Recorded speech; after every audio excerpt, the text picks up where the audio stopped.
Petit get ready with me. Aujourd'hui, je fais rien. Comme d'hab, je vais vous raconter du coup pourquoi je suis desco et depuis quand je suis desco. Donc déjà, quand je suis arrivée au lycée, j'étais en pro Agora. Donc c'est dans l'administratif, les devis, les papiers, t'as capté quoi. Ça me plaisait pas du tout parce que moi j'étais plus dans le contact avec les personnes et là j'étais dans des bureaux quoi. Donc c'est pas ouf. Du coup j'ai voulu changer et aller en AEPA.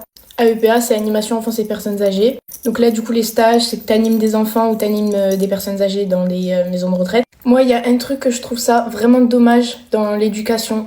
C'est que à la sortie du collège, on nous demande ce qu'on veut faire. Alors que je suis désolée, mais à 14-15 ans, tu sais pas ce que tu veux faire de ta vie. Peut-être, et c'est même sûr que vous serez pas tous d'accord avec moi, c'est un coup à rater sa scolarité. Je sais pas si ça se dit, je l'ai dit comme ça, mais dites-moi en commentaire, vous êtes en quelle classe. Enfin, genre, vous allez passer en quelle classe là. Enfin bref, du coup, grossièrement, j'ai commencé à être connue sur les réseaux sociaux. Et vu que du coup, Narbonne, c'est une ville un peu petite, bah tout le monde me connaissait facilement, dont mes profs. Et si c'était pas de mes profs eux-mêmes, c'était soit leurs gosses, soit des gens de leur famille. Donc je passais pas inaperçue au niveau des profs. C'est-à-dire que même s'il y a des profs qui n'étaient pas au courant, soit les élèves de ma classe, ils en parlaient, soit, pour vous dire, ça parlait même de moi dans la salle des profs. Il y a une prof qui, en particulier, aimait bien se foutre de ma gueule et que j'avais tout le temps. Genre, elle répétait vraiment les mêmes choses. Au lieu de faire cours de français, par exemple, elle nous expliquait que la vie des réseaux, il y allait rien qui allait être supprimé, que j'allais galérer à trouver un travail, que c'est super dangereux. Après, en soi, tu vois, je suis d'accord avec ce qu'elle dit. Mais genre, elle faisait vraiment ça tout le temps. Genre, j'étais son sujet principal. Puis pour vous dire, je suis déscolarisée depuis novembre à peu près. Et genre, elle continue encore à parler de moi dans ma classe. Sans compter qu'il y a les élèves qui se foutent de ma gueule. Maintenant que je suis desco, ça se dit que j'ai pas d'avenir, je sais pas quoi. Que c'est pas un travail, les réseaux. Mais de quoi je me mêle? Donc du coup, du jour au lendemain, j'arrivais plus à aller en cours. Genre, non, pas du jour au lendemain.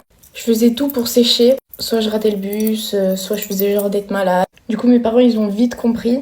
Et je leur en ai parlé, ça a mis vraiment beaucoup de temps pour qu'ils me déscolarisent. Et en plus, dans tous les cas, j'ai envie de vous dire, j'étais dans un établissement privé catholique. Donc tu te dis, à lycée où tu payes, niveau travail, niveau prof, tout va être plus sérieux, tu vois. D'ailleurs, ma poudre, c'est une Too Faced. Mais du coup, c'est entièrement faux. Les profs ne foutaient rien. Ils étaient jamais là. Je vous jure, il y avait des absences, mais tout le temps. Je crois que j'ai jamais passé une journée complète, genre. Mais bon, ça au pire, tu vois, c'est pas non plus la fin du monde. Bref, du coup, j'arrivais plus à aller en cours, donc je me suis desco. Voilà, c'est l'histoire de ma vie. En plus de ça, j'ai jamais réussi à accrocher à l'école. J'ai jamais eu des bonnes notes. C'était la catastrophe. Pas parce que j'y arrivais pas, parce que j'avais pas envie. Puis maintenant, avec un bac plus 5, tu peux faire caissière comme médecin. Enfin, c'est n'importe quoi. Bref, pour vous et pour avoir plus de portes, ne vous déscolarisez pas, au moins ayez le bac. Même si maintenant